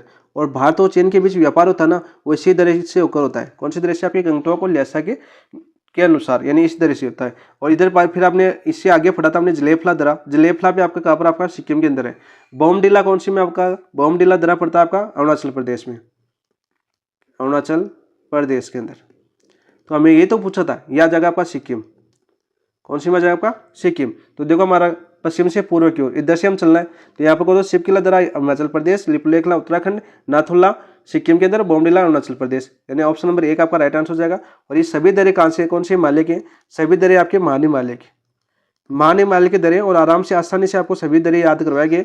आराम से एमसीक्यू प्रैक्टिस कर सकते हो, है ना। ज़्यादा टाइम वेस्ट नहीं होगा, 1 घंटे क्लास है, वो आराम से एमसीक्यू प्रैक्टिस करना। बहुत ही शानदार तरीके से आपको प्रत्येक दर्रे याद हो जाएंगे। ठीक है, बहुत ही अच्छे से आपको करवाया है मैप के थ्रू मैंने अच्छे से आपको ये दर्रे करवाए हैं। ठीक है, यहाँ पर आप वापस बनाएंगे तो क्लास बहुत लंबी हो जाएगी। तो ऑप्शन नंबर 1 आपका राइट आंसर हो जाएगा। फिर भी मैं आपको हर चीज़ बता रहा हूँ, देखो, ताकि आपको रिविजन भी अच्छे से हो। दोनों जगह आपको वहाँ पर भी करवाया गई है। जैसे आपका माइनर टेस्ट था, वहाँ पर भी अच्छे से समझाया गया। फिर इसकी नाथ पब्लिकेशन की बुक भी वहाँ पर आपको अच्छे से समझा दिया गया। भारत में काल वैसा की वर्षा की सर्वाधिक घटित अवधि होती है। तो वो ये आ सकता है आपका, काल वैसा की आ सकता है। सबसे पहले तो ये याद करो आपका, काल वैसा की है, काल वैसा की या नार्वेस्टर, सभी बताता हूँ। नहीं, कहाँ पर किस राज्य में बोला जाता है, आपके वेस्ट बंगाल, वेस्ट बंगाल या असम, प्लस असम जोड़ लेना थोड़ा सा। मुख्य राज्य पूछे तो कौन सा आएगा, वेस्ट बंगाल। ठीक है, काल वैसाखी मतलब क्या आपका, काल वैसाखी आपके मानसून परी मानसून को बोला जाता है। जैसे अमर वर्षा आपकी कर्नाटक में होती है, आपकी चेरी ब्लासम की वर्षा। ठीक है, अलग अलग नामों से जानी जाती है। तो काल वैसाखी सर्वाधिक घटित होने की अवस्था कौन सी आपकी, यानी मानसून से पूर्व की वर्षा कौन से माह के अंदर होती है। तो बताओ भाई, देखो फरवरी मार्च में तो माउंट होती है, यानी पश्चिमी विक्षोभ होता है, ये तो नहीं होगा 19 में। तो देखो ऑप्शन काटना भी सीखो, ये तो नहीं होगा। मार्च और अप्रैल के मध्य, ऑप्शन नंबर 2 राइट आंसर हो जाएगा। मध्य मार्च और मध्य अप्रैल के बीच जो वर्षा होती है, मध्य मार्च और मध्य अप्रैल के बीच जो वर्षा होती है, वहां पर क्या होती है, आपकी काल वैसाखी बोला जाता है। और वेस्ट बंगाल में घटित होती है, यानी पश्चिम बंगाल। इसका मतलब तो समझे ना, आपकी पश्चिम बंगाल या नार्वेस्टर भी बोला जाता है इसको। अलग अलग राज्यों में अलग अलग नाम से जानी जाती है आपकी प्री मानसून। जैसे आपकी चेरी ब्लासम की बात करें, चेरी ब्लासम की बात करें तो ये होती है आपकी कर्नाटक के अंदर। ठीक है, कर्नाटक के अंदर। अमर वर्षा भी आपकी इधर ही होती है, आपकी अमर वर्षा जो आम की खेती के लिए सर्वाधिक उपयोगी होती है, इसी माह में होती है आपकी, जो मानसून से पूर्व, यानी परी मानसून की बात कर रहा है। इसकी आपकी परी मानसून याद करना, सभी आपको समझाए अच्छे से, आपको याद करवाया। नेक्स्ट है क्वेश्चन नंबर 20। निम्नलिखित कथनों पर विचार कीजिए। चलो विचार करते हैं। तमिलनाडु तट पर वर्षा ऋतु में शुष्क रहता है, वर्षा ऋतु में शुष्क रहता है, बिल्कुल राइट। बंगाल की खाड़ी से आने वाली शाखा तमिलनाडु तट पर वर्षा नहीं करती है। ठीक है, तमिलनाडु जो वर्षा ऋतु होती है ना, वर्षा ऋतु कब होती है आपकी, जून से सितंबर। देखो मैंने एक मैप बना के बताया था, अपना दक्षिणी भारत है। ठीक है, इधर आपका जो तमिलनाडु का तट है, इसको क्या बोला जाता है, आपके कोरोमंडल तट बोला जाता है। कौन सा आपका, कोरोमंडल तट। ठीक है। कहाँ पर आपका TN तमिलनाडु। यहाँ पर कोपेन के वर्गीकरण के अनुसार बताया तो जलवायु कैसी पाई जाती है, एस जलवायु पाई जाती है। इस तट पर केवल वर्षा शीतकाल में होती है। केवल वर्षा कब होती है आपकी, शीतकाल में। और कौन सा मानसून होता है आपका, उत्तर पूर्वी मानसून, उत्तर पूर्वी मानसून से, ठीक है। यानी जो आपका दक्षिण पश्चिम मानसून है इस तट पर क्या होती है आपकी वर्षा नहीं होती है, केवल लौटते हुए मानसून से वर्षा होती है, ठीक है, या शीतकाल में वर्षा होती है। एस जलवायु पाई जाती है, तो बिल्कुल राइट शुष्क रहता है। तमिलनाडु तट बंगाल की खाड़ी की मानसून पवनों की समांतर पड़ता है, बिल्कुल राइट, बंगाल की खाड़ी की समांतर पड़ता है, यानी मौसम की जो पवनें हैं वो सीधी निकल जाती है, ठीक है। जैसे अपने अरावली पड़ती है ना अरब सागर के लिए, अरावली आपकी समानांतर पड़ती है, अरावली जो आपके राजस्थान के अंदर है, तो आपके अरब सागर की शाखा के लिए क्या होती है आपकी समांतर पड़ती है, उसी प्रकार आपका ये पड़ता है, ठीक है, ये भी आपका बिल्कुल राइट है। तमिलनाडु दक्षिणी पश्चिमी मानसून की अरब शाखा के वस्टे छाया क्षेत्र में स्थित है, बिल्कुल राइट, वस्टे छाया, देखो दक्षिण अरब शाखा है, अरब शाखा कैसे आती है आपकी, ऐसे आती है, इधर इधर कौन सा आपका मालाबार तट, मालाबार तट, तो इधर बीच वाला क्षेत्र तो वस्टे छाया क्षेत्र है, इधर वर्षा कर देती है आपकी, क्योंकि ये आपका पश्चिमी घाट है, कौन सा आपका पश्चिमी घाट, तो पश्चिमी घाट वर्षा करती है, फिर अरावली के समांतर होने के बाद तो आपकी शिवालिक पहाड़ियों में वर्षा करती है। तो तीनों कथन अच्छे हैं, आराम से समझ सकते हो, समझ पर आधारित क्वेश्चन था ये। तो सत्य की बात करें तीनों सत्य, तो आंसर ऑप्शन नंबर 3 आपका राइट आंसर हो जाएगा, 1 2 3। नेक्स्ट बात करते हैं क्वेश्चन नंबर 21 की बात करता हूँ मैं। निम्नलिखित में से कौन सा मानसून तंत्र के बारे में सही नहीं, तो देखो मानसून तंत्र से आपका एक क्वेश्चन आता है, बहुत ही शानदार क्वेश्चन आता है, कौन सा सही नहीं है ये मैं बताना है। पूरी जेट स्ट्रीम भारतीय मानसून तंत्र को प्रभावित करती है, बिल्कुल करती है, पूरी जो मानसून जेट स्ट्रीम है वो भारतीय मानसून तंत्र को प्रभावित करती है, बिल्कुल प्रभावित करती है, ये तो आपका सही है। अल नीनो की धारा जो मानसून तंत्र को प्रभावित करती है, प्रशांत महासागर के दक्षिणी पूर्वी भाग में मई जून में प्रकट होता है, मई जून में प्रकट नहीं होता है, ठीक है, दक्षिणी पूर्वी भाग में, ये आपका गलत हो जाएगा। अल नीनो बताओ, अल नीनो, अल नीनो की बात करें हम, अल नीनो की बात करें, जो अल नीनो आपके दक्षिण अमेरिका का जो पेरू तट है ना, पेरू तट पर जब आपका इसका प्रभाव होता है, अल नीनो आपके भारत के लिए क्या होता है आपका, भारत में इसका प्रभाव बात करें, भारत में जब अल नीनो एक्टिव होता है इसको, तो भारत में मानसून क्या होता है आपका, कमजोर होता है, मानसून क्या होता है आपका, कमजोर होता है, ठीक है। और पेरू तट यानी जो दक्षिणी अमेरिका महाद्वीप है, अच्छे से समझाया था मैंने, यहाँ पर मानसून क्या होता है आपका, मजबूत होता है, मजबूत होता है, ठीक है, मजबूत होता है और समय पर आता है, ठीक है, और भारत में देरी से आता है, देरी से आता है, ठीक है। अन्य नाम की बात करें अल नीनो की, तो इसे क्राइस्ट यीशु बोलते हैं आपके, क्राइस्ट यीशु उपनाम पूछे जाते हैं, इसको यीशु का शिशु बोला जाता है, यीशु का शिशु। और अल नीनो की छोटी बहन कौन है आपकी, छोटी बहन की बात करें, अल नीनो की छोटी बहन की बात करें तो वह है आपकी लाल नीनो, छोटी बहन की बात करें तो कौन सी आपकी, लाल नीनो, ठीक है, ये भारत के लिए उपयोगी है। लाल नीनो का प्रभाव होता है जब भारत में अच्छा मजबूत मानसून होता है, जल्दी आता है, समय पर आता है, और दक्षिण में मई जून में आपका प्रकट नहीं होता है आपका, ठीक है, दक्षिणी पूर्वी भाग में, प्रशांत महासागर के दक्षिणी पूर्वी भाग में नहीं होता है आपके, दक्षिण पश्चिमी भाग, यानी इधर का भाग है वो कौन सा आपका, दक्षिण पश्चिमी भाग है। अरे इधर आपका देखो ऊपर तो आपका हो गया यूएसए, ये हो गया आपका दक्षिण अमेरिका महाद्वीप, इधर आपका पेरू तट, तो ये आपका दक्षिण पश्चिमी भाग है, ठीक है, मई जून में प्रकट नहीं होता, ठीक है, राइट आंसर तो ये हो जाएगा आपका, सत्य नहीं, ऑप्शन नंबर 2। पीक कोटेश्वर में मानसून हवाओं के तंत्र व ऊपरी वायु प्रसंचरण में स्थापित है, बिल्कुल राइट।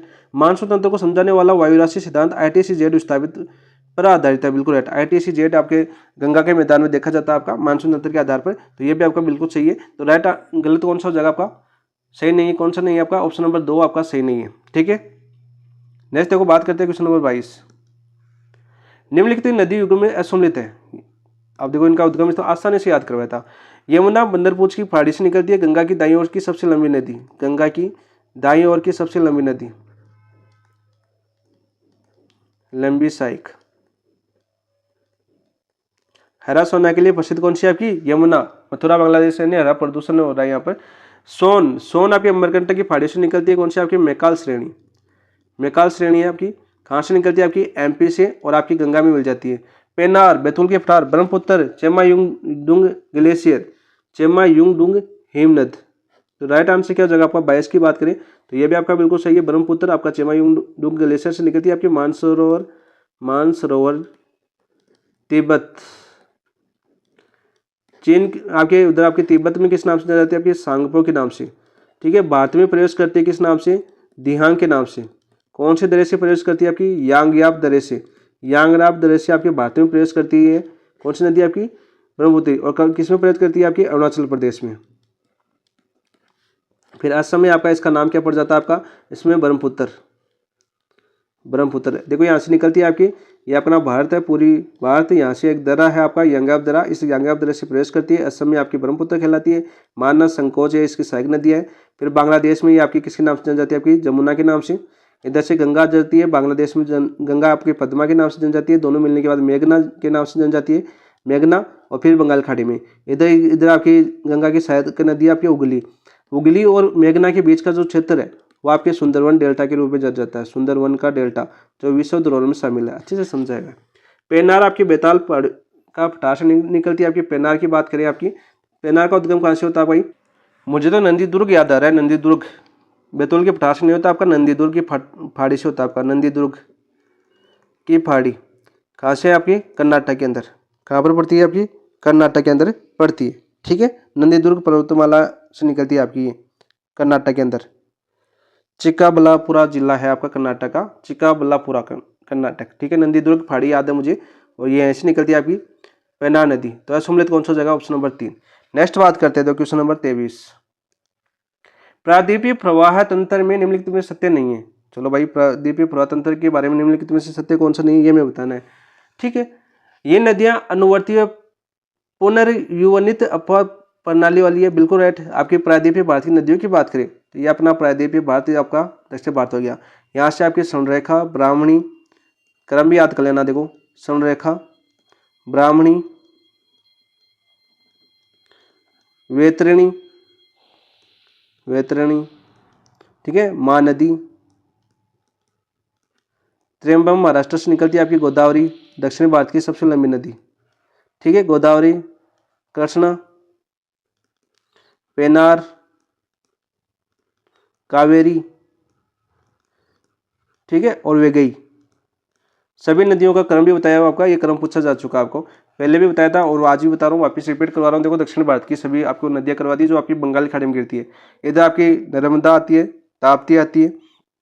ठीक है, नर्मदा ताप्ती दो नदी आपकी जो एस्चुरी का निर्माण करती है। देखो, मैंने ये भी चीज़ बताई थी आपकी, जो आपके इधर पड़ती है आपकी खंबाती खाड़ी में, वो एस्चुरी का निर्माण करती है। इधर करती है वो डेल्टा का निर्माण करती है, क्योंकि यहाँ पर क्या तीव्र गति से आपकी तेज गति से पानी गिरता है, उसको एस्चुरी। नर्मदा और ताप्ती एस्चुरी के लिए जानी जाती है। पेरियार जैसे आपकी इधर आपको मालाबार तट में केरल, ये नदी अर्य व आयताकार अपवाद प्रतिरूप बनाती है, बिल्कुल राइट। अर्य प्रतिरूप की बात करें जो आपकी संज्ञा में पूछा जाता है आपका नर्मदा और ताप्ती नदी का, नर्मदा और सोन नदी का पूछा जाता है। अर्य नदी प्रतिरूप कौन सी नदी दर्शाती है? नर्मदा और सोन। आपकी सेकंड ग्रेड में पूछा हुआ क्वेश्चन है और बार बार पूछा जाता है क्वेश्चन। ठीक है, ये भी आपका बिल्कुल सही है। ये नदियाँ प्रौढ़ावस्था में, बिल्कुल राइट, प्रौढ़ावस्था में। ये नदी माली नदी तंत्र की तुलना में नवीन है। ये नदी माली नदी तंत्र की तुलना में नवीन नहीं है भाई, ये आपका गलत हो जाएगा। ऑप्शन नंबर 4 आपका असत्य हो जाएगा। ठीक है, प्रायद्वीपीय पठार की बात करें तो असत्य कथन पूछा था, सत्य कथन नहीं है, तो ऑप्शन नंबर 4 आपका सत्य नहीं है। नेक्स्ट है क्वेश्चन नंबर 24। निम्नलिखित में से कौन सी नदी अरब सागरीय अपवाह तंत्र का अंग नहीं है? अरब सागरीय अपवाह तंत्र का अंग नहीं है, तो देखो, वेगई आपकी नहीं है। ठीक है, स्वर्णरेखा नहीं है, अभी देखने आपने, देखो स्वर्णरेखा ये रही, वेगई आपकी ये रही। ठीक है, देख लिया आपने। तो चॉइस में राइट आंसर क्या हो जाएगा आपका? चॉइस में आपका राइट आंसर हो जाएगा 3 और 4। मांडवी है, पेरियार केरल है, और केरल की सबसे लंबी सहायक नदी, केरल की सबसे लंबी नदी, सबसे लंबी नदी किस राज्य की? आपकी केरल की। ठीक है, नाविका, ये दौड़ वगैरह होती है ना, ये आपकी केरल के अंदर होती है। अभी आपका क्वेश्चन पूछा जा सकता है, अभी आपका दौड़ वगैरह होती है ना, नाविका वगैरह। ठीक है, मांडवी वगैरह। तो राइट आंसर हो जाएगा इसका ऑप्शन नंबर 4। ये दोनों आपकी खंबाती खाड़ी में जो अरब सागर में गिरती है। बाकी आपकी वेगई और स्वर्णरेखा या कौन सी गिरती है? आपकी बंगाली खाड़ी में, बंगाल की खाड़ी। अच्छे से समझा हुआ कंप्लीट, आपको बहुत ही इतना हार्ड पेपर नहीं था। देखो, ISFR 2023 के अनुसार में सर्वाधिक वनावरण वाले राज्यों का व्यवस्थित आरोही क्रम आप देखना। पहले छोट आपको ये समझा गया, क्लास स्टार्ट करोगे तो सबसे पहले ये आएगा आपका। ये रिपोर्ट जारी हुई थी आपकी 21 दिसंबर 2024 को।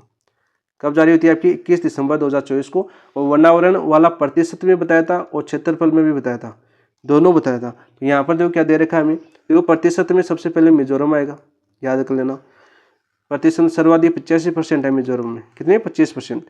तो यहाँ पर क्षेत्रफल में पूछा है, तो राइट आंसर देखो क्षेत्रफल में, देखो आपका वनावरण की बात करें तो मध्य प्रदेश सबसे पहले आएगा। क्या आएगा आपका? मध्य प्रदेश सबसे पहले आएगा। तो यहाँ पर देखो अरुणाचल प्रदेश दे रखा, छत्तीसगढ़ दे रखा नहीं, मध्य प्रदेश आएगा, फिर कौन सा आएगा आपका? अरुणाचल प्रदेश आएगा, फिर कौन सा आएगा आपका? छत्तीसगढ़ आएगा। तो राइट आंसर क्या जाएगा आपका? Option number 2। अच्छे से समझाया हुआ आपको, ये डेट याद कर लेना भाई, 21 दिसंबर 2024 को ये रिपोर्ट जारी हुई थी। डेट पक्की पूछी जाएगी आपको, सीधी पैक्ट क्वेश्चन आता है। हिमालय गिरिपथ में 1000 मीटर से ऊंचाई तक पाए जाने वाले वन कौन से हैं? तो ये सभी बताए हुए मैंने 1000 से ऊंचाई वाले वन कौन से हैं आपकी। अच्छे से समझाया होता है आपको। ये क्रम पूछा जाता है आपका 3000 वाला, 2000 वाला और 1000 वाला, 950 मीटर वाला। ये आपको सभी आपको मैंने समझाए हुए क्वेश्चन है, लेकिन कर लेते हैं फिर से। आपको देखो समझा देता हूँ, वापस क्या करें, समझाना पड़ेगा आपको। तो यहाँ पर देखो शीतोष्ण कटिबंधीय चौड़ी पत्ती वाले वन, यहाँ पर मैंने ये बताया था कि यहाँ पर 4 वृक्ष को याद कर लेना। किसको? आपको 4 वृक्ष को यहाँ पर याद कर लेना। और आपके जो शीतोष्ण बात करें, शीतोष्ण है वो कौन से वन क्षेत्र है, वो कौन से पाए जाते हैं आपके? सबसे ऊंचे ऊंचे तो आपके टुंड्रा वन पाए जाते हैं। कोणधारी वन, कोणधारी नहीं होंगे आपके। सदाबहार पर्णपाती वन, तो राइट आंसर क्या हो जाएगा आपका? ऑप्शन नंबर 3 आपका राइट आंसर हो जाएगा। अल्पाइन वन की बात करें, अल्पाइन वन आपके 3 से 4000 की ऊंचाई पर पाए जाते हैं। 3000 से 4000, ये क्वेश्चन आपका सेकंड ग्रेड में पूछा गया है। क्रम तो पूछा गया है, इसके अलावा ये भी पूछा गया आपका 3000 से 4000 ऊंचाई पर। वृक्ष की बात करें, वृक्ष कौन सा था आपका? जैसे मैंने आपका याद करवाया था, मुझे सिल्वर याद आ रहा है, तो सिल्वर करवाया होगा मैंने, सिल्वर। और इसके अलावा आपका जूनिफर, जूनिफर मैंने आपको करवाया। 2 वृक्ष तो आपको ये याद ही करने हैं जो बार बार रिपीट होते हैं, ठीक है। आदर्श शीतोष्ण की बात करें, शीतोष्ण चौड़ी पत्ती वाले वनों की बात करें, तो मैंने 4 क्या, चिनार याद करना, सॉरी चिनार, चिनार की पत्ती चौड़ी पाई जाती है। कौन सी? चिनार की, चिनार याद करना। और 1000 से 2000 के मध्य पाई जाती है, 1000 से 2000 मीटर की ऊंचाई पर, ठीक है। कोणधारी वन आपके, कोणधारी वन फिर आपके इसमें आ जाते हैं नीचे 1500 से 1600। फिर आपके लास्ट में बात करें, टुंड्रा वन पाए जाते हैं। टुंड्रा वन सबसे ऊंचाई पर टुंड्रा वन पाए जाते हैं आपके 4000 से 4800 मीटर की ऊंचाई पर, ठीक है। जैसे आपके सेवाल याद कर सकते हो आप, सेवाल वृक्ष के रूप में याद करें, सेवाल। सभी बताए आपको, एक ही ऐसा क्वेश्चन नहीं है जो आपको बताया नहीं है, बहुत ही शानदार तरीके से आपको कराया हुआ है। नेक्स्ट बात करते हैं जो क्वेश्चन नंबर, इसका आंसर तो हो जाएगा ऑप्शन नंबर 2, सॉरी 3, सदाबहार व पर्णपाती वन। पर्णपाती वनों की बात करें ना, भारत में सर्वाधिक पाई जाती है, सर्वाधिक क्षेत्र में फैले हुए हैं। भारत में सर्वाधिक क्षेत्र में पाए जाने वाले वन कौन से? आपके पर्णपाती वन है, सर्वाधिक क्षेत्र में। याद कर लेना, क्वेश्चन आपका सेकंड ग्रेड में आया हुआ है। शुष्क मानसूनी वन के संदर्भ में असत्य कथन, शुष्क मानसूनी वन है, इसके बारे में असत्य कथन बताना है, ठीक है। देखो हमने आपका पढ़ा था पर्णपाती वन, जो आपके अभी पढ़ा ना, भारत में सर्वाधिक क्षेत्रफल में। पर्णपाती वनों की बात करें, पर्णपाती वन है जो भारत के सर्वाधिक क्षेत्र में है, आपके भारत में सर्वाधिक क्षेत्र में फैले हुए हैं, सर्वाधिक क्षेत्र में फैले हुए हैं। इन पर्णपाती वनों को 2 भागों में बांटा गया था। कितने भागों में? हमने 2 भागों में बांटा था। एक तो बांटा था हमने कौन से में? आपके आदर मानसूनी, आदर मानसूनी। दूसरा बांटा था हमने कौन सा? आपका शुष्क मानसूनी, शुष्क मानसूनी, ठीक है। आदर मानसूनी की वर्षा की बात करें तो 100 से 200 सेंटीमीटर, और इसकी बात करें तो कितनी थी आपकी? 70 से 100 सेंटीमीटर। तो हमें देखो पहला कथन दे रखा है, वन शुष्क मानसूनी वन 70 से 100 सेंटीमीटर वर्षा वाले क्षेत्र में पाए जाते हैं, बिल्कुल राइट, ठीक है। ये उत्तर भारत में पार्कनुमा भूदृश्य बनाते हैं। कैसा बनाते हैं? आपके पार्कनुमा भूदृश्य बनाते हैं, तो ये भी आपका बिल्कुल राइट। कैसा बनाते हैं? पार्कनुमा भूदृश्य बनाते हैं। इन वनों में खेर, पलास, ठीक है, जंगल की आग बोला जाता है ना पलास को, आदि वृक्ष पाए जाते हैं, बिल्कुल राइट। इन वनों में 16 और 16 के नाम से जाना जाता है, नहीं, इन वनों को 16 से 16 के नाम से नहीं जाना जाता। ऑप्शन नंबर 4 आपका असत्य हो जाएगा, ठीक है। 16 के नाम से आदर मानसूनी वनों को जाना जाता है। कौन से में? आदर मानसूनी वनों को। तो आंसर हो जाएगा ऑप्शन नंबर 4 असत्य। नेक्स्ट बात करते हैं क्वेश्चन नंबर 28। ISFR 2023 के अनुसार कुल भौगोलिक क्षेत्र में कितने भूभाग पर वन का विस्तार है? तो बहुत ही आसानी से मैंने आपको बताया था कि 23.59% आपकी रिपोर्ट के अनुसार भौगोलिक वनों पर कुल वन है आपके 23.59%। ऑप्शन नंबर 1 आपका राइट आंसर हो जाएगा। नेक्स्ट बात करते हैं क्वेश्चन नंबर 29। वर्ष 2023 तक भारत में पवन ऊर्जा उत्पादन का राष्ट्रीय लक्ष्य कितना लगा? 125 या 110, 180 gigawatt, sorry 110 gigawatt, 140 gigawatt, 220 gigawatt. मुझे 125 याद आ गया, वो आपके राजस्थान में लक्ष्य रखा गया ना। वर्ष 2030 तक भारत में पवन ऊर्जा उत्पादन में राष्ट्रीय लक्ष्य निर्धारित किया गया। कितना रखा गया है भाई? आपको बताया हुआ, सभी बताया, बताओ भाई आपकी 140 गीगावाट। कितना? 140 गीगावाट। ऑप्शन नंबर 3 आपका राइट आंसर हो जाएगा, ठीक है। पवन ऊर्जा की बात करें, पवन ऊर्जा में देखो सर्वाधिक वाला राज्य कौन सा? आपका क्रम पूछा गया था आपका, सर्वाधिक किस राज्य में? तो सर्वाधिक मैंने बताया था आपके गुजरात के अंदर।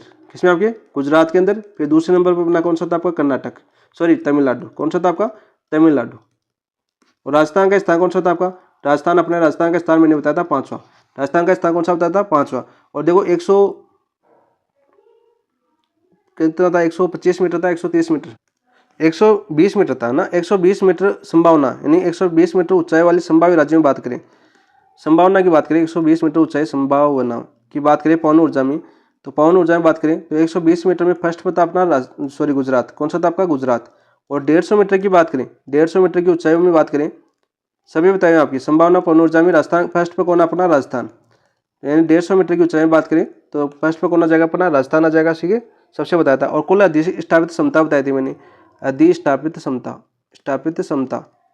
तो इसकी बात करें तो कितनी थी आपकी? वो थी आपकी 48,163 मेगावाट। कितनी कुल अधिष्ठापित क्षमता? 48,163 मेगावाट। तो कुल जो आपकी ऊर्जा है, भारतीय कुल ऊर्जा है, उसका कितना परसेंट आपकी? 10.4%। 10.4%। और भारतीय जो पवन ऊर्जा फोरम की विशालतम पेटी बताई थी मैंने, जो तमिलनाडु में है, नागरकोइल से मधुरी। सभी क्वेश्चन बताए हुए आपको। राइट आंसर हो जाएगा आपका ऑप्शन नंबर 3। नेक्स्ट बात करते हैं, देखो क्वेश्चन नंबर 30। निम्नलिखित कोयला क्षेत्र या अवस्थिति में असुलित है। देखो कोयला क्षेत्र में असुलित यानी सबसे ज्यादा आपके कोयला का उत्पादन 45%, लगभग 45% ऊर्जा भारत की प्राप्त होती है।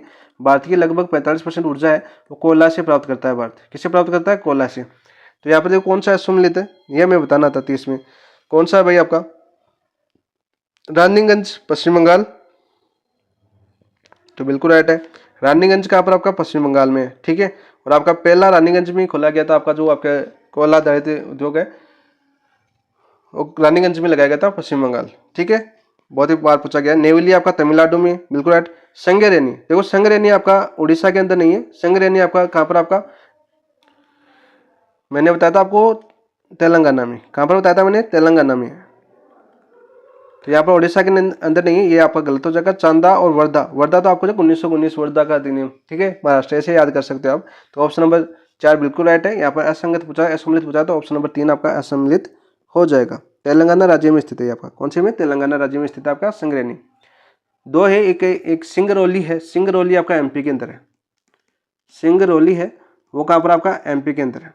सभी आपने बताया था, ऊर्जा संसाधन का टॉपिक हमने किया है अच्छे से, नाथ एप्लीकेशन की क्लास फिर से देख सकते हो आप। दिसंबर 2024 तक भारत में शीर्ष सौर ऊर्जा उत्पादन राज्यों में उपयुक्त समुच्चय का चयन कीजिए। सौर ऊर्जा में सबसे ज्यादा कौन? आपका राजस्थान है। सौर ऊर्जा में सबसे ज्यादा कौन उत्पादन राज्य है? आपका राजस्थान है। तो राजस्थान देखो, पहले राजस्थान आएगा, जहाँ पर गुजरात आएगा, फिर ऑप्शन नंबर 1 आपका राइट आंसर हो जाएगा। सौर ऊर्जा की बात करें तो हमने कर चुके, आपको अच्छे से समझा जा चुके हैं। माइनर टेस्ट 11 का क्वेश्चन है आपका, माइनर टेस्ट 11 में पूछा गया था। ठीक है, नेक्स्ट है क्वेश्चन नंबर 32। निम्नलिखित ऊर्जा इकाई स्थिति में असम्मिलित युग्म की पहचान कीजिए। असम्मिलित युग्म की में पहचान करनी है, तो चलो करते हैं पहचान। तो यहाँ पर देखो आपका शक्ति स्थल सौर पार्क पावागढ़ कर्नाटक के अंदर है, बिल्कुल राइट।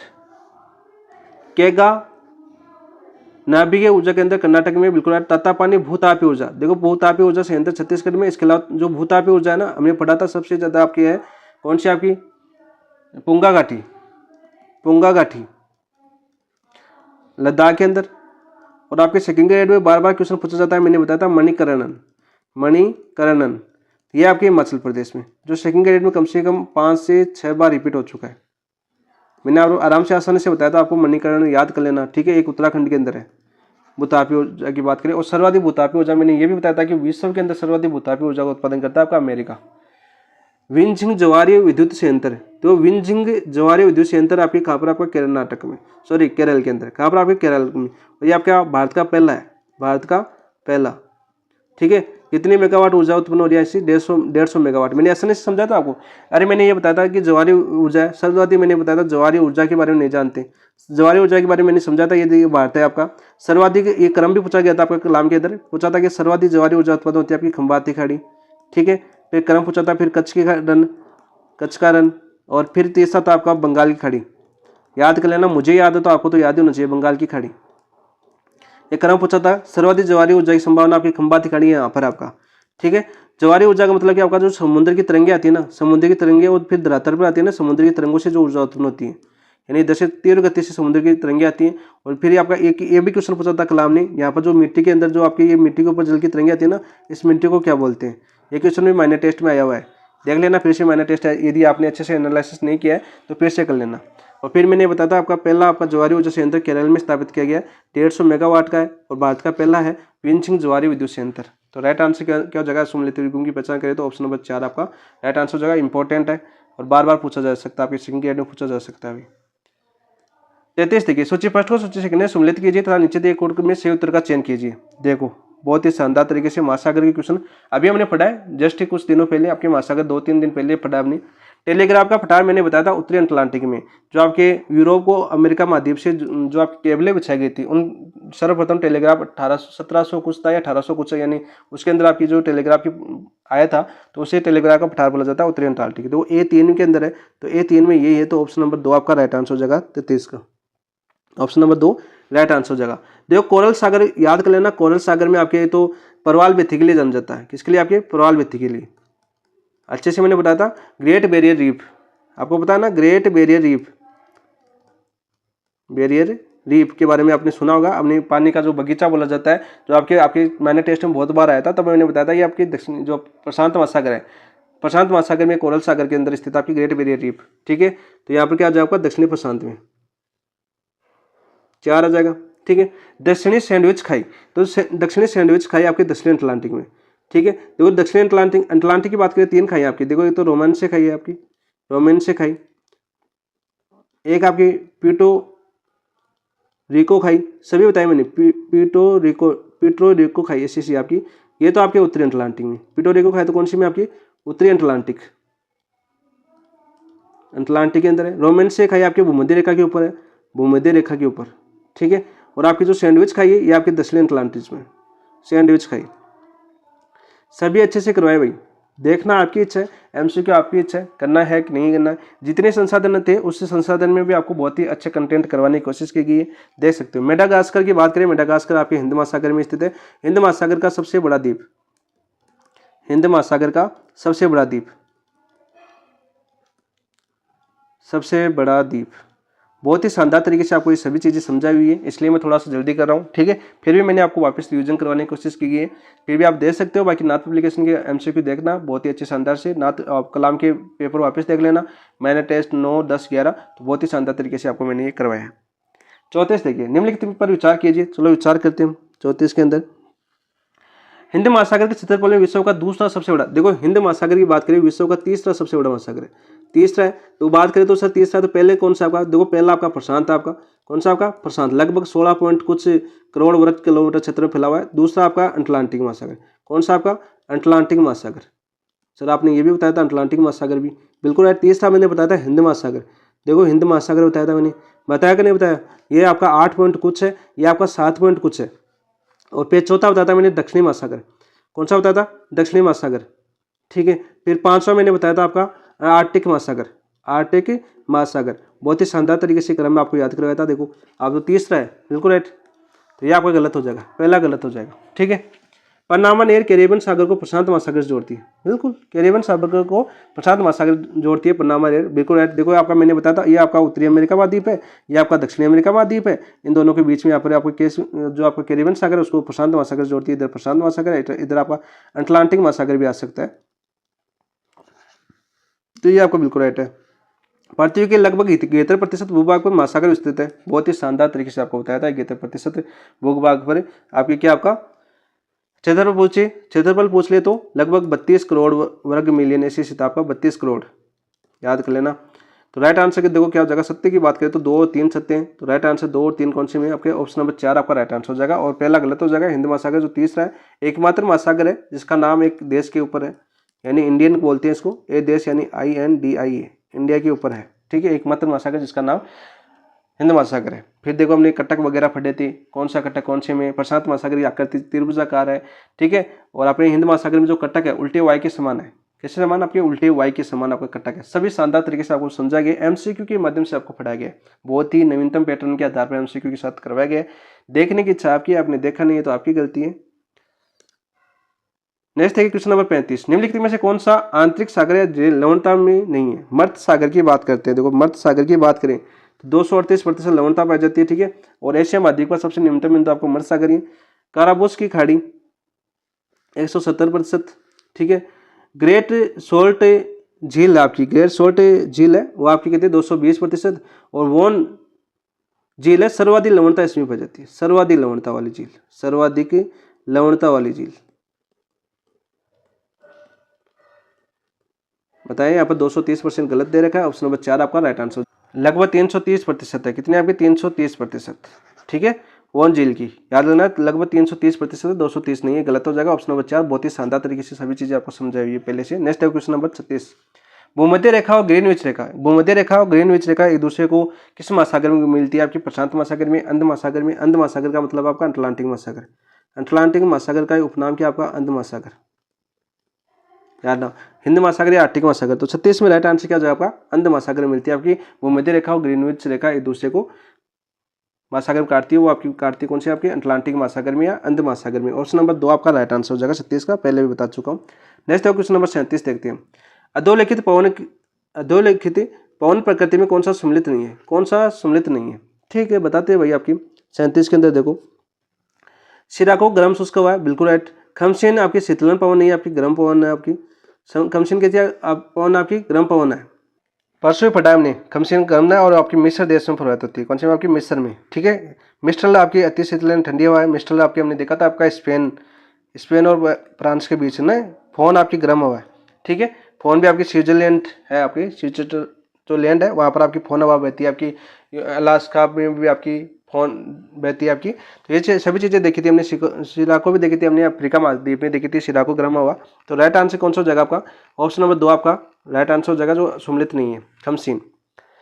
38 देखिए आपका, सूची फर्स्ट को सूची सेकंड सम्मिलित कीजिए और नीचे दिए कुटुंब का संयुक्त का चयन कीजिए। तो यहाँ पर देखो मैंने 7 वायुदार पेटियां बताई थी आपको, 7 वायुदार पेटियां। कल ये पढ़ा हमने 7 वायुदार पेटियां। कितनी पेटियां बताई थी हमने? 7। और वहां पर मैंने बताया था कि कौन सी आपकी, जैसे मैंने गोला बताया था आपको, तो गोला बताया था आपकी ये भूमध्य रेखा है। यहाँ पर आपकी भूमध्य निम्न वायुदाब आपकी दाब पेटी पाई जाती है, आपकी भूमध्य विषुवत रेखा निम्न वायुदाब पेटी। ठीक है, भूमध्य रेखा होगी 5 डिग्री नॉर्थ और 5 डिग्री साउथ। और इधर आपकी फिर मैंने दूसरी पेटी बताई थी आपकी उपोषण, 30 से 35 डिग्री, 30 डिग्री नॉर्थ और 35 डिग्री बीच कौन सी जगह की उपोषण? कौन सी जगह उपोषण? यहाँ पर कौन सी कोशिका बताई थी मैंने? हैंडली कोशिका बताई थी। कौन सी आपकी? हैंडली। फिर आपकी जो उपध्रुवीय निम्न वायुदाब रेखा, उपध्रुवीय निम्न वायुदाब पेटी बताई थी मैंने, निम्न वायुदाब पेटी। और ये आपकी 60 से नॉर्थ और 65, यहाँ पर मैंने बताई थी कौन सी आपकी, कौन सी बताई थी भाई आपकी यहाँ पर पेटी? मैंने बताई थी आपकी फेरल। और फिर आपके ये ध्रुवीय, पोलर का मतलब, पोलर सेल का मतलब ध्रुवीय पेटी बताई थी हमें, ध्रुवीय सेल। ठीक है, यहाँ पर आ जाएगी ध्रुवीय उच्च वायुदाब पेटी, उच्च वायुदाब पेटी, वायुदाब पेटी। सर सभी बताई हुई आपको। तो यहाँ पर देखो शांत प्रदेश के नाम से कौन सा जनजाति आपकी 38 की बात करें हम क्वेश्चन की, तो यहाँ पर देखो क्या हो जाएगा आपका? फेरल आपकी 38 है ना, तो फेरल देखिए आपका, फेरल आपकी पश्चिमी पवन। ठीक है, हैंडली सेल की बात करें, हैंडली सेल में कौन सा जाए आपका? व्यापारिक पवन। यहाँ पर देखो, यहाँ पर तो चलती है व्यापारिक पवन। ठीक है, पश्चिमी पवन आ सकता है, पछुआ पवन आ सकता है, पछुआ पवन आ सकता है, या विवर्तनिक पवन भी आ सकता है, विवर्तनिक पवन भी आ सकता है। ठीक है, तो आपकी हैंडल फेरल सेल देखो आपका, या उपध्रुवीय निम्न वायुदाब और उपोषण के बीच कौन सी बहती है? यहाँ पर पछुआ पवन है। सेकंड से में दोनों तरफ, ये दोनों तरफ सेम ही आपकी। ठीक है, 7 वायुदाब पेटियां हैं, अच्छे से समझा है आपको, दोनों तरफ सेम ही है, पश्चिमी आ सकता है। पोलर सेल, पोलर सेल में कौन सा जगह आपको? पोलर सेल की बात करें तो पूर्वी पवन आ जाएगा। और उष्ण अंतिमंडीय विसरण क्षेत्र, शांत पवन क्षेत्र, जो आपका ITCZ की बात कराइए, जो आपकी भूमध्य रेखा के समीप, भूमध्य रेखा के समीप आपके जो आपकी कोशिका है, यहाँ पर आपका शांत क्षेत्र पाया जाता है। भूमध्य रेखा के समीप क्या पाया जाता है? आपका शांत क्षेत्र पाया जाता है। बहुत ही आसानी से आपको समझाया अभी आपको, जस्ट पवन तंत्र, आपके वायुदाब पेटियां वगैरह पढ़ी हमने, महासागर की विश्व ज्योग्राफी नाथ एप्लीकेशन क्वेश्चन किए, बहुत ही शानदार तरीके से यहाँ से आपको समझाया गया है। तो राइट आंसर हो जाए आपका 38 का राइट आंसर हो जाएगा ऑप्शन नंबर 3, 3 4 2 1। 39 देखिए, पछुआ पवनों की सर्वाधिक गति होती है। तो पछुआ पवनों की सर्वाधिक गति कौन सी में होती है? आपकी दक्षिणी गोलार्ध महाद्वीपों में, दक्षिणी गोलार्ध महासागरों पर, उत्तरी गोलार्ध महाद्वीपों पर, या उत्तरी गोलार्ध महासागरों में। तो 39 में राइट आंसर हो जाएगा दक्षिणी गोलार्ध महासागरों पर। किसमें होती है आपकी? दक्षिणी गोलार्ध महासागरों पर। आपने देखी होगी 40 डिग्री अक्षांश, दक्षिणी अक्षांश, इसको क्या बोलते हैं हम? गर्जती चालीसा, गर्जती चालीसा बोला जाता है। 50 डिग्री दक्षिणी अक्षांश, इनको क्या बोला जाता है आपका? भयंकर 50। एक 60 डिग्री दक्षिणी अक्षांश को बोला जाता है आपका चीकता साटा, चीकता साटा। ये तीनों 4 पवने आपकी, ये कौन सी आपकी? पछुआ पवने हैं, पछुआ पवने हैं। और कहाँ पर चलती है आपकी? दक्षिणी गोलार्ध में। कहाँ पर चलती है आपकी? दक्षिणी गोलार्ध में। और दक्षिण गोलार्ध में सर्वाधिक कहाँ पर आपकी महासागरों में, दक्षिणी महासागरों में, गोलार्ध के महासागरों पर। ठीक है, ये चीज़ें याद करना, बहुत ही शानदार तरीके से आपको समझाया हुआ पहले भी। ऑप्शन नंबर 2 40 देखिए, निम्नलिखित में से सही कथन को पहचानिए, सही कथन कौन सा है 40 में, तो पहचानते भाई सही कथन। दक्षिणी गोलार्ध में पवनें अपनी दाईं ओर विक्षेपित होती है, नहीं बाईं ओर विक्षेपित होती है, गलत। भू विक्षेपी पवन समदाब रेखाओं के समांतर प्रभावित होती है, भू विक्षेपी पवन है समदाब रेखाओं के समांतर प्रभावित होती है, आपका बिल्कुल सही है। तो आपका सही कौन सा जगह आपका ऑप्शन नंबर है। पवन गति घर्षण के साथ बढ़ती है, नहीं घर्षण के साथ नहीं बढ़ती है। पवन गति दाब पवनता बल्कि व्युत्क्रमण समानुपाती होती है, व्युत्क्रमण नहीं होती समानुपाती होती है, ये भी गलत हो जाएगा। तो ऑप्शन नंबर 2 आपका बिल्कुल सही है, भू विक्षेपी पवन समदाब रेखाओं के समांतर प्रभावित होती है।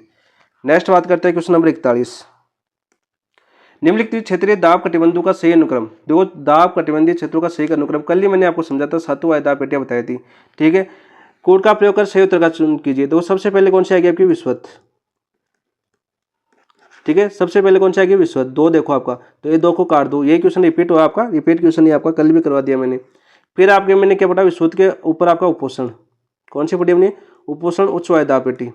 तो उपोषण 4 आएगा, तो इसमें 3 है, तो ऑप्शन नंबर 3 आपका राइट आंसर हो जाएगा। फिर देखो क्या जाए आपका उपध्रुवीय निम्न वायु दाब पेटी, निम्न वायु दाब पेटी कल ही मैंने पढ़ाया आपको, सभी क्वेश्चन कराए हुए हैं। फिर आपके ध्रुवीय उच्च वायु दाब पेटी, जिसमें देखो आपकी जो विश्वत रेखा और ध्रुवीय, ये तो आपकी कैसी आपकी तापजन्य है, तापजन्य। ये तापजन्य पेटियां कितनी आपकी 3, और आपकी उपध्रुवीय उपोषण 2, तो ये 2 नीचे दक्षिणी गोलार्ध में, 4 है आपकी गतिजन्य पेटी। कैसी पेटी आपकी गतिजन्य पेटी। बहुत ही शानदार तरीके से आपको समझाया, कंप्लीट क्वेश्चन करवा दिए गए, माइनर टेस्ट में ऐसा कोई भी क्वेश्चन नहीं आया जो हमने नहीं किया है, बहुत ही शानदार तरीके से आपको समझाया हुआ है। 42 देखिए आपका, भारत में विदेश व्यापार के संबंध में खतरों पर विचार कीजिए। तो ये फैक्ट क्वेश्चन आपके, तो यहाँ पर देखिए आपका भारत में कुल निर्यात यानी माल सेवा में वित्त वर्ष 2025 के पहले 9 महीनों में सकारात्मक वृद्धि हुई, बिल्कुल राइट, ये तो बिल्कुल सही है। अप्रैल से दिसंबर 2024 में कुल निर्यात 682 मिलियन डॉलर तक पहुंच गया, सही विकल्प का चयन कीजिए। दूसरा देखिए आपका ये अप्रैल दिसंबर नहीं, आपका ये आएगा आपका अप्रैल जनवरी तक, यानी जनवरी से अप्रैल या अप्रैल से जनवरी, अप्रैल जनवरी तक, जनवरी 2025। यहाँ तो 600 नहीं, आपका अप्रैल से दिसंबर नहीं हुआ। ठीक है, 2025 की बात कर रहा है आपका,